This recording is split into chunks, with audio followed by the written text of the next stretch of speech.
We had a clash of prodigies in the Chessable Masters yesterday. So 13-year-old Mishra had white, 16-year-old Praggnanandhaa had black. Let's see what happened here. Mishra kicked off with pawn to e4 and Pragg goes c5 going for the Sicilian. We had knight to f3, pawn e6 now, and the most common move here is d4, the open Sicilian. Instead Mishra went g3, preparing to fianchetto the bishop.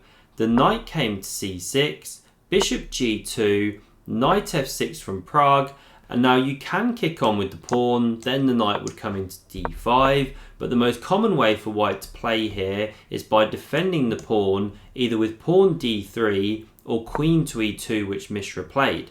And now Pragg plays what might look like an unusual move. He goes pawn e5 here, moving the same pawn twice in the opening. But now that you've got two white pieces staring at this pawn here, it does make some positional sense to lock down that e4 pawn in the centre. You also clamp on this d4 square here.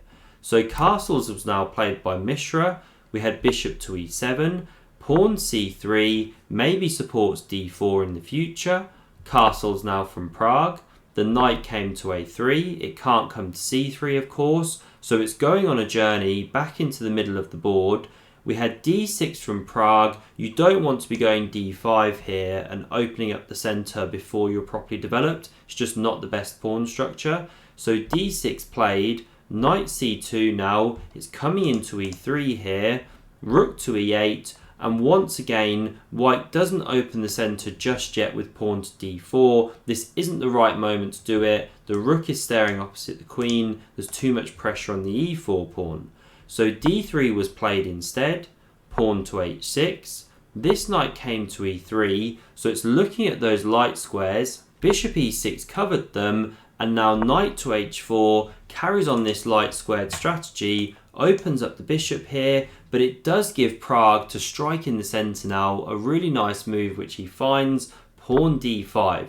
He's got those pieces developed now, he strikes in the centre, and already black has equalised this position actually. It's not the greatest opening for white, you haven't really taken that much space. This knight went on a very long journey, so a good position already for Pragg. And now you don't want to be capturing here. After knight recaptures, knight takes, you could have a line like this, maybe the knight hits f5, say something like this. The problem here is that black's got the space, the two central pawns, and this is a weak pawn on the d3 square, better for black.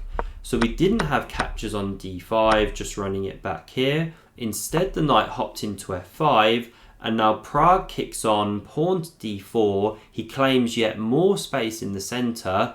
Knight d5 from Mishra though, he hops in there, he's looking for some tactics, and now it might look like you're just winning a piece if you take on f5, then if pawn recaptures you can pick up here, but there's the in-between move of check. You could take on f6 in this position here, bishop recaptures, now takes here, this is a bit better for white, that's a bad bishop, and you've opened this one up down the diagonal. So Pragg didn't actually take on f5 here, instead he took on d5, the pawn recaptured, and now again he does have this option to take on d5, but then queen g4 looks quite scary. Now there is actually a defence here with bishop to g5 and pawn g6, it's quite tactical, but instead of going for this one, Pragg didn't take on d5, he took the knight on f5 here. But after takes on c6, he's actually got an exchange sacrifice in mind here, because he doesn't take on c3 and start trying to pressure this pawn. Instead he takes on c6, he allows Mishra to take back with the bishop, picking up an exchange here, because after bishop to d7 we have takes on a8, queen recaptures, and Pragg is now down a whole exchange, not even for a pawn, and all he has in compensation is the bishop pair and space in the centre of the board. So white is technically a bit better, but it's very double-edged here. So there's a threat now to go bishop h3, checkmate on g2, so pawn f3 was played, blocking out the queen. Now bishop d6 came, opening up the rook, holding this pawn. The bishop came to d2 developing, and now f5 from Pragg, he takes yet more space in the centre, And this is the only reason he's able to hang on in this position. As well as having that bishop pair, he's got lots of space. There's no open files for Mishra's rooks yet. So that's Mishra's strategy. Start opening the position, get his rooks blasting. So we had the rook coming to the e file here, queen d5 centralized. It hits that a2 pawn, but Mishra didn't defend. He went queen to f2, also now leaves this pawn if black takes here. But after pawn recaptures, if you jump in like this, then there's bishop to e3, the rook's coming to the d file, you're just opening files for those rooks. It's not what you want. And that's also why Pragg didn't take on a2 here. If he jumps in and does that, once again rook a1, you can even give a second pawn, and after something like this, you're invading. This is better for white. So Pragg understands this. He just holds on the position. He goes bishop to c7 here. Now we had pawn c4 from Mishra, so he hits that queen, takes away any of these options from black in the future, and after the queen drops back, now he goes rook to e2, prepares to double, maybe defends here in the future. The bishop came to c6, hits that wonderful diagonal, and now white should kind of stay solid for just the moment here, play something like pawn to b3, but instead we had pawn a3, a more ambitious move, trying to open those lines. Makes a lot of sense, but after pawn to a5 clamping, pawn b3, now this one is actually a weakness, and Pragg could have immediately targeted it with rook to b8 here. Then you would have to defend like this. Now say you wait with queen g6, a move like that, preparing e4, x-raying the king. Well, now if white tried to go queen e1, pressuring this pawn, you leave the defense of the f3 pawn. This is the problem. You distracted this rook from f1 earlier on in this variation.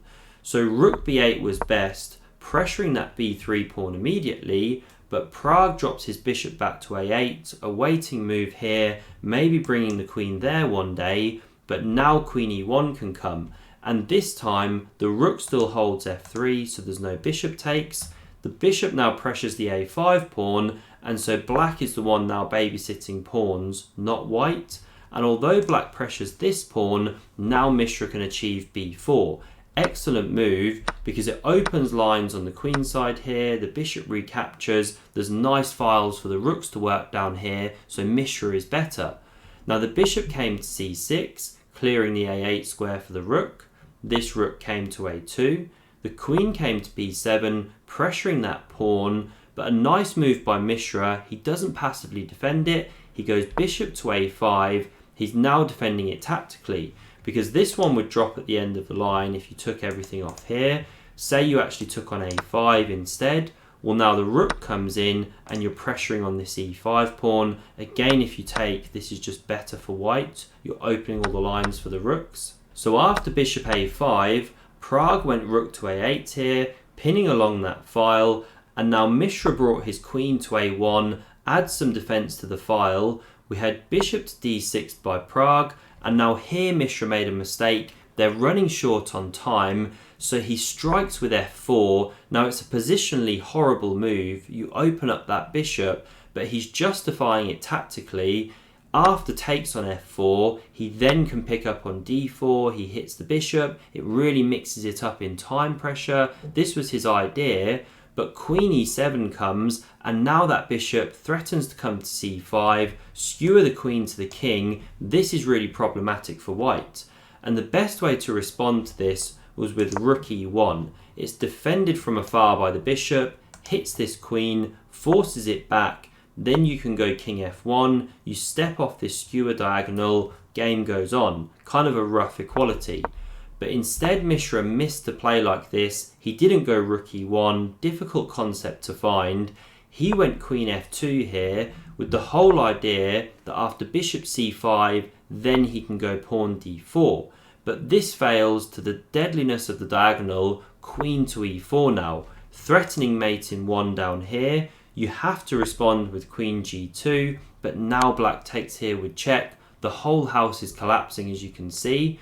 The king came to h1, and now a simple tactic to finish the game. Pragg took on a5 here.